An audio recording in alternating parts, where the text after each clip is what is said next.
Welcome to info teaching. Subscribe करें info teaching को, साथ ही बेल आइकन को क्लिक करें ताकि आप लोग किसी भी अपडेशन को मिस ना कर सकें। Keep learning with info teaching. Thank you. Hello rain, this is Rekha Pushpa and welcome to info teaching. Start करेंगे आज के बहुत ही अमेजिंग टॉपिक को, जिसमें हम डिस्कस करेंगे theory of cognitive development by Jean पियाजे। जीन पियाजे के द्वारा संज्ञानात्मक विकास के कुछ सिद्धांत है, कुछ अवस्थाएं हैं, उन्हें दिया गया है और इससे रिलेटेड एवरी टीचिंग एग्जाम में अगर देखा जाए तो 4 से 5 क्वेश्चन आते हैं। सो स्टार्ट करेंगे, पूरा टॉपिक अच्छे से एनालिसिस करेंगे और क्वेश्चंस को भी जानेंगे कि किस तरीके से क्वेश्चंस आप लोगों से पूछे जा सकते हैं। बस आप लोगों को अपना पॉजिटिव सपोर्ट देना है, like it, share and subscribe के जरिए, ताकि मैं ऐसे ही आप लोगों के सामने कंटेंट लेकर आती रहूं और आप लोगों के लिए जो आप लोगों के डाउट्स हैं उन सभी को भी क्लियर कर सकूं। सो स्टार्ट करेंगे। फर्स्ट ऑफ ऑल मैंने यहाँ पर लिखा हुआ है जीन पियाजे के बारे में, यानी कि इन्होंने क्या क्या चीजें कही हैं और ये कहाँ से बिलोंग करते थे और इन्होंने अपनी स्टेटमेंट्स के अकॉर्डिंग क्या क्या चीजें बताई हैं, तो उन्हें हम पहले स्टेप बाय स्टेप कंटिन्यू करेंगे। फिर इनकी अवस्थाओं को डिस्कस करेंगे, एनालिसिस करेंगे और इस टॉपिक को कंप्लीट कर लेंगे अपनी रिविजन के अकॉर्डिंग। सो स्टार्ट करेंगे। सबसे पहला पॉइंट आप लोगों के सामने दे रखा है कि जीन पियाजे स्विस यानी कि स्विट्जरलैंड के प्रसिद्ध मनोवैज्ञानिक थे। ठीक है, ये याद रखना है आप लोगों को। ये भी हालांकि ऐसा नहीं है कि पर्टिकुलर किसी भी मनोविज्ञान के बारे में ये पूछा जाए कि वो कौन सी मतलब जगह से बिलोंग करते हैं, बट कभी कभार, रेयर है बहुत कि ये क्वेश्चन ऐसा पूछा जाता है। तो नॉर्मली आप लोगों को अपनी सेल्फ इंफॉर्मेशन के लिए याद रखना है कि जीन पियाजे स्विट्जरलैंड के बहुत ही जाने माने और बहुत ही प्रसिद्ध मनोवैज्ञानिक थे। ठीक है, इनके कार्यों के द्वारा मनोविज्ञान को बहुत ही प्रसिद्धि मिली, क्योंकि इन्होंने बहुत सारी चीजें कंटिन्यू की हैं, बहुत सारे जो सिद्धांत है, जो प्रिंसिपल्स है, उनमें अपना योगदान दिया है और बहुत सारे जो दूसरे मनोवैज्ञानिक हैं उनके साथ भी इन्होंने मिलकर बहुत सारा योगदान दिया है, कॉन्ट्रीब्यूशन दिया है। ठीक है, थर्ड पॉइंट की ओर बढ़ेंगे। थर्ड पॉइंट है आप लोगों के सामने, जीन पियाजे ने फ्रांस के बिनेट के साथ भी कई वर्ष तक कार्य किया।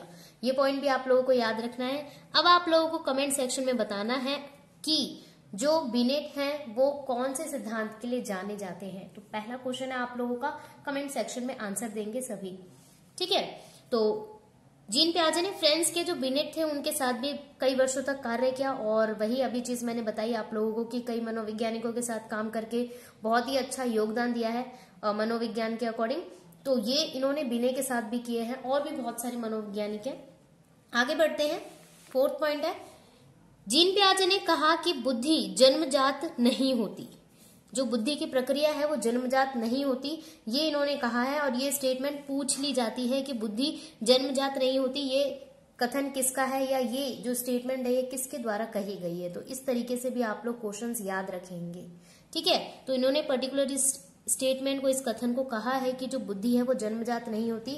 जब बच्चा का जन्म होता है फिर वो कहीं ना कहीं आगे जब बढ़ता रहता है अपनी स्टेजेस, अपनी अवस्थाओं के दौरान, तब उसमें ये धीरे धीरे विकसित होती रहती है।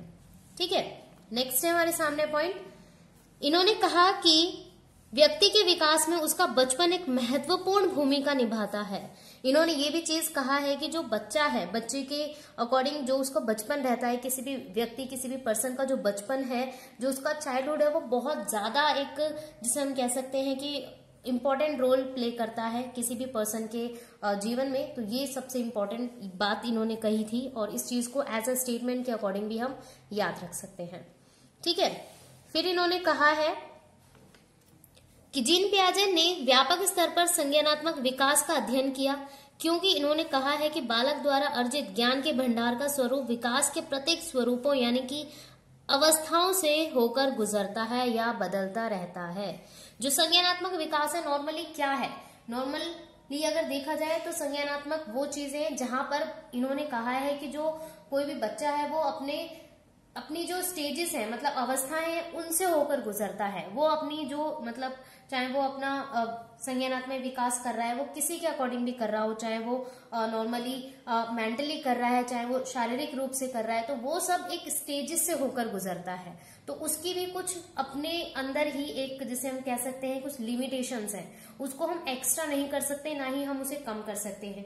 जो चीज जेन्युइन है उसी के अकॉर्डिंग इन्होंने ये चीज बताई है कि संज्ञानात्मक विकास का अध्ययन किया, क्योंकि इससे इन्होंने बताया कि जो बालक होता है वो ज्ञान को अर्जित करता है, पर किसके अकॉर्डिंग, अवस्थाओं के अकॉर्डिंग। ऐसा नहीं है कि कोई बच्चा जन्म लेते ही उसे सारी चीजें आ जाती हैं, सारी चीजें वो बोलना लिखना पढ़ना सब कुछ सीख लेता है। इट मीन्स स्टेजेस से होकर उसका जो विकास है, उसका जो डेवलपमेंट है वो कंटिन्यू होता है। तो ये बात इन्होंने अपने संज्ञानात्मक विकास के सभी स्टेजेसों में कंटिन्यू की है और डिवाइड भी किया है इन सभी स्टेजेस के अकॉर्डिंग, तो वो भी हम आगे पढ़ेंगे। ठीक है, देन है हमारे सामने 7 पॉइंट, और ये पॉइंट तो बहुत ही इंपॉर्टेंट है। जीन पियाजे ने संज्ञानात्मक विकास को विकासात्मक सिद्धांत भी कहा है। याद रखेंगे, विकासात्मक सिद्धांत का नाम भी दिया है क्योंकि बालक के भीतर का संज्ञान का विकास उनके अनेक अवस्थाओं से होकर गुजरता है, इसलिए इस अवस्था को या इस पर्टिकुलर विकास के अकॉर्डिंग सिद्धांत को अवस्था सिद्धांत या स्टेज ऑफ थ्योरी या स्टेज थ्योरी भी कहा है। 3 नामों से जाना जाता है क्योंकि कई बच्चे क्या करते हैं, सिर्फ यही याद रखते हैं कि जो जीन पियाजे उन्होंने सिर्फ संज्ञानात्मक विकास को ही कंटिन्यू किया है। बट याद रखेंगे, अगर संज्ञानात्मक विकास की जगह विकासात्मक सिद्धांत भी आ जाए तो भी वही सेम चीज है, अगर अवस्था सिद्धांत आ जाए तो वो भी सेम चीज है, और स्टेज थ्योरी भी आ जाए तो वो भी सेम चीज है। तो ये आप लोगों को 7 पॉइंट्स याद रखने हैं जीन पियाजे के द्वारा, जो एज अ कम से कम 1 से 2 क्वेश्चन आप लोगों के लिए लेकर आएंगे टीचिंग एग्जाम्स में। ठीक है, तो अब बढ़ेंगे आगे। इनके जो मेन जो टॉपिक्स आ जाते हैं, यानी कि इन्होंने जो सिद्धांत दिए हैं, जो एज अ स्टेजेस के अकॉर्डिंग इन्होंने बच्चे की जो अवस्थाएं हैं उन्हें डिवाइड किया है, तो वो हम अच्छे से जान लेते हैं कि कौन से स्टेज में क्या कहा है इन्होंने, क्या एनालिसिस किया है बच्चे के बारे में, तो वो अच्छे से हम क्लियर करेंगे। आप लोगों का बस एक पॉजिटिव सपोर्ट चाहिए मुझे, और वो मुझे मिलेगा आप लोगों के लाइक हिट से, ताकि मैं यूं ही आप लोगों के सामने क्लियर कर सकूं इसी तरीके से कंटेंट। ठीक है, अब देखते हैं, अब हम कंटिन्यू करेंगे संज्ञानात्मक विकास की अवस्थाएं। ठीक है, तो इसको 4 अवस्थाओं में बांटा गया है। सबसे पहला है संवेदी पेशीय अवस्था, जिसे सेंसरी मोटर कहा जाता है, और ये कब से कब तक होता है, जन्म से लेकर 2 वर्ष तक। ठीक है, याद रखेंगे, जन्म से 2 वर्ष तक ये प्रक्रिया कंटिन्यू चलती है। ठीक है, दूसरा है पॉइंट पूर्व संक्रियात्मक अवस्था, जिसे प्री ऑपरेशनल कहा जाता है, और ये 2 से 7 वर्ष तक कंटिन्यू चलती है बच्चे के अकॉर्डिंग। ठीक है, थर्ड है हमारे सामने मूर्त संक्रियात्मक अवस्था, जिसे कॉन्क्रीट ऑपरेशनल कहा जाता है, और ये 7 से 11 वर्ष तक बच्चे के अकॉर्डिंग चलती है। लास्ट है हमारी स्टेज, वो है अमूर्त संक्रियात्मक अवस्था, जिसे फॉर्मल ऑपरेशनल 11 से 15 वर्ष तक की स्टेज कहा जाता है। तो ये 4 स्टेजेस हैं जिसमें संज्ञानात्मक विकास, बच्चे की जो विकासात्मक क्षमता है उन्हें डिवाइड किया है। तो इन चारों को हम अब एनालिसिस करेंगे कि कौन से अवस्था में इन्होंने क्या बताया है बच्चे के अनुसार। ठीक है, तो कंटिन्यू करेंगे। सबसे पहली स्टेज जो मैं आप लोगों के सामने क्लियर कर रही हूं वो है संवेदी पेशी अवस्था, जिसे बोला जाता है सेंसरी मोटर, यानी कि ये जो होती है बच्चे के अनुसार जन्म से लेकर 2 वर्ष तक कंटिन्यू होती है, यानी कि बच्चे का जो जन्म होता है तब से लेकर ही 2 वर्ष तक कंटिन्यू होती है। और इस अवस्था में क्या होता है, ध्यान से सुनेंगे समझेंगे। इस अवस्था में बालक अपनी संवेदनाओं और शारीरिक क्रियाओं की सहायता से ज्ञान अर्जित करता है। जब बच्चा जन्म लेता है तो उसके भीतर सहज क्रियाएं उत्पन्न होती हैं। इन सहज क्रियाओं और ज्ञानेंद्रियों की सहायता से बच्चा वस्तुओं की ध्वनि, स्पर्श, रस और गंध का अनुभव करता है। वह उद्दीपकों के द्वारा स्वयं को समायोजित करता है। नॉर्मली अगर मैं बात करूं ये एक्चुअल में है क्या, इसमें क्या होता है कि जो बच्चा है मीन्स नॉर्मली जो जन्म से लेकर जो बच्चा है वो क्या करता है, इस स्टेज में जो बच्चा है वो ज्यादातर बोल नहीं सकता, बस अपनी जो भावनाएं, इमोशंस हैं उन्हीं के जरिए वो बहुत सारी चीजों को क्या करता है, व्यक्त करता है। अगर उसे कोई चीज चाहिए होती है तो वो रोकर व्यक्त करता है। ठीक है, और उसे जब कोई चीज नॉर्मली अगर देखा जाए तो वो अपनी ज्ञानेंद्रियों के जरिए वस्तुओं को महसूस करने की कोशिश करता है ध्वनि सुनकर। जैसे फॉर एग्जांपल के लिए अगर मैं छोटे बच्चे की अगर मैं बात करूं, अगर जैसे बहुत ही छोटा बच्चा है और उसे अपनी माँ के पास जाना है तो वो क्या करता है, वो अपनी माँ की ध्वनि मतलब आवाज जिसे हम कह सकते हैं, उनकी वॉइस, उनके स्पर्श, उनकी जो मतलब बॉडी की जो स्मेल है उसके अकॉर्डिंग वो आसानी से समझ जाता है कि वो उसकी माँ है और उसको उसी के पास जाना है नॉर्मली। और इस स्टेज में ऐसा भी होता है कि बच्चा क्या होता है, अपनी माँ को छोड़कर भी नहीं जाता है। तो नॉर्मली ये स्टेज वहीं से रिलेटेड करती है जहां पर जो बच्चा है वो संवेदना और शारीरिक क्रियाओं की सहायता से ज्ञान अर्जित करता है। तो अगर क्वेश्चन आ जाता है कि सेंसरी मोटर या संवेदीय पेशी अवस्था में क्या होता है, तो यहाँ पर आप लोग अच्छे से ध्यान में रखेंगे कि यहाँ पर जो बच्चा है वो संवेदनाओं और शारीरिक क्रियाओं की सहायता से ज्ञान अर्जित करता है। ठीक है, और इसमें वो किस तरीके से क्रियाओं को अपनाता है, ज्ञानेंद्रियों की सहायता से, ध्वनियों की सहायता से, स्पर्श एवं गंध की सहायता से अनुभव करके उन्हें कंटिन्यू करता है। और उसके सामने क्या होते हैं, उद्दीपक होते हैं। उद्दीपक यानी कि जो उसे प्रोत्साहित कर रहे हैं, जो उसे एज अ मोटिवेट कर रहे हैं उस चीज को लेने के लिए। तो वो चीज क्या हो जाएगा, एज अ उद्दीपक के अकॉर्डिंग वो अपने आप को समायोजित कर रहा है उस एनवायरमेंट में। जन्म से लेकर 2 वर्ष की एनवायरमेंट के अकॉर्डिंग उसे ज्यादा इतना कुछ नहीं सीखने के लिए मिलता, पर जितना भी वो सीख पाता है वो उसी तरीके से सीख पाता है जो उसकी ज्ञानेंद्रियां कहती हैं। तो ये होता है सेंसरी मोटर, जो जन्म से लेकर 2 वर्ष तक की अवस्थाओं में कंटिन्यू चलता है। होप सो आप लोगों को समझ आ गया होगा। तो लाइक सपोर्ट जरूर करें, और अगर आप न्यू हैं चैनल पर तो सब्सक्राइब करके कंटिन्यू करें, ताकि मैं यूं ही आप लोगों के लिए क्लासेस कंटिन्यू करती रहूं। अब चलेंगे अपने सेकेंड स्टेज पर। सेकेंड स्टेज है आप लोगों के सामने पूर्व संक्रियात्मक अवस्था, जिसे कहा जाता है प्री ऑपरेशनल स्टेज, 2 से 7 वर्ष की अवस्था। ठीक है, अब इस स्टेज में क्या होता है इसको भी अच्छे से जानेंगे। इस अवस्था में बालक स्वार्थी न होकर दूसरों के संपर्क से ज्ञान प्राप्त करता है। ये लाइन आप लोगों को याद रखनी है, क्योंकि ये एज अ क्वेश्चन भी बनती है कि किस स्टेज में बालक स्वार्थी न होकर दूसरों के संपर्क में ज्ञान अर्जित करता है। तो वो स्टेज है हमारी पूर्व संक्रियात्मक अवस्था, यानी कि प्री ऑपरेशनल स्टेज। अब वह खेल, अनुकरण, चित्र निर्माण तथा भाषा के माध्यम से अधिकाधिक जानकारी प्राप्त करता है। इसमें क्या होता है कि जो 2 से 7 वर्ष के बच्चे होते हैं वो क्या करते हैं, जैसे आप लोगों ने देखा होगा, छोटे छोटे चौक ले लेते हैं या कहीं से कुछ ऐसे लिखने वाली चीजें लेते हैं, तो दीवारों पर लिखना शुरू कर देते हैं। मतलब हालांकि वो पिक्चर अच्छे से नहीं बना सकते, बट वो इस तरीके से खिचड़ी टाइप की बना देते हैं, जैसे हम कह सकते हैं कि लाइनें बनाना, ये करना वो करना। और उनके सामने अगर कॉपी या कोई भी ऐसी चीज मिल जाती है तो वो उसमें उस पिक्चर को बनाने की कोशिश करते हैं। तो ये सब कब होता है, प्री ऑपरेशनल स्टेज, यानी कि 2 से 7 वर्ष की एज में होता है। ठीक है, अनुकरण करना सीख जाते हैं, यानी कि नकल करना, अपने पेरेंट्स को, अपने भाई बहनों को, जो भी घर में मेंबर्स होते हैं उनको, उनसे देख देख कर सीखने की कोशिश करते हैं। तो ये जानकारी कब होती है, प्री ऑपरेशनल स्टेज में। ठीक है, परंतु इस स्टेज में तार्किक चिंतन नहीं कर पाता, मतलब बहुत ज्यादा गहराई से नहीं सोच पाता, ना ही वो क्वेश्चंस पुट करता है। इस स्टेज में वो अपने भाई बहनों से, अपने माता पिता से इतने ज्यादा क्वेश्चंस पुट नहीं कर पाता, सिर्फ अनुकरण करके ज्ञान ग्रहण करता है और छोटी छोटी गणनाएं प्रारंभ करता है, जैसे जोड़ना, घटाना, ये सब सीखने लग जाता है। और इस अवस्था को 2 उप अवस्थाओं में बांटा गया है, 2 से 4 वर्ष की अवस्था और 4 से 7 वर्ष की अवस्था। और 2 से 4 वर्ष की अवस्था में स्कूल जाना प्रारंभ नहीं करता, 4 से 7 वर्ष की अवस्था में वह स्कूल जाना प्रारंभ कर देता है, और साथ ही इन छोटी छोटी गणनाओं को, जो छोटी छोटी कैलकुलेशन है, उसे सीखना शुरू कर देता है। ए से लेकर जो अल्फाबेटिकल लेटर्स होते हैं, अ से ज्ञात है, इन सब चीजों को वो धीरे धीरे प्रारंभ करता है। और यहाँ पर उसका जो रोना होता है वो आसानी से दिख जाता है पेरेंट्स को। तो वो नॉर्मली प्री प्राइमरी क्लासेस का जो अनुभव होता है वो इसी स्टेज में होता है। ठीक है, याद रखेंगे। नेक्स्ट है हमारे सामने थर्ड जो स्टेज है, वो है आप लोगों के सामने पूर्व संक्रियात्मक अवस्था, जिसे बोला जाता है कंक्रीट ऑपरेशनल, यानी कि 7 से 11 वर्ष की अवस्था। ठीक है, इस अवस्था में बच्चा है वो क्या करता है, पूर्व रूप से यानी कि पूर्ण रूप से विद्यालय जाना प्रारंभ कर देता है।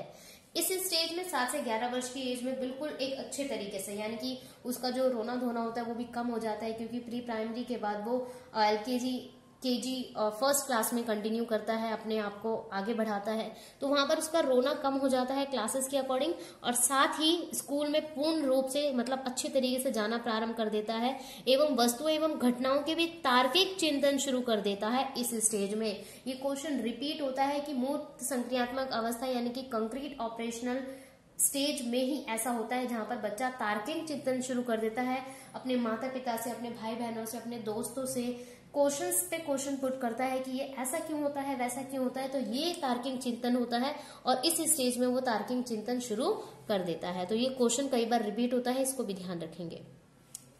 साथ ही अपने आसपास के वातावरण में स्वयं को समायोजित कर लेता है। इस अवस्था में बच्चा संख्या बोध, वर्गीकरण, क्रमानुसार, व्यवस्था आदि संबंध का ज्ञान भी करना शुरू कर देता है।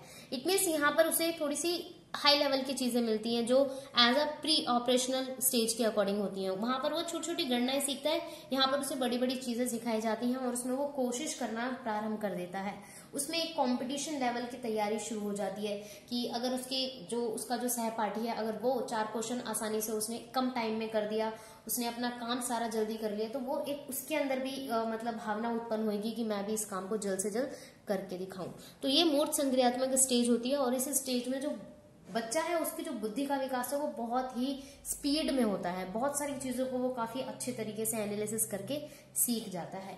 तो ये स्टेज है हमारी मूर्त संक्रियात्मक अवस्था की, जिसे हमने 7 से 11 वर्ष के अकॉर्डिंग कंटिन्यू किया है। बस आप लोगों को मेन याद रखना है तार्किक चिंतन, ठीक है। तो यहाँ पर आप लोग ध्यान में रखेंगे किस तरीके से ये स्टेज कंटिन्यू हुई।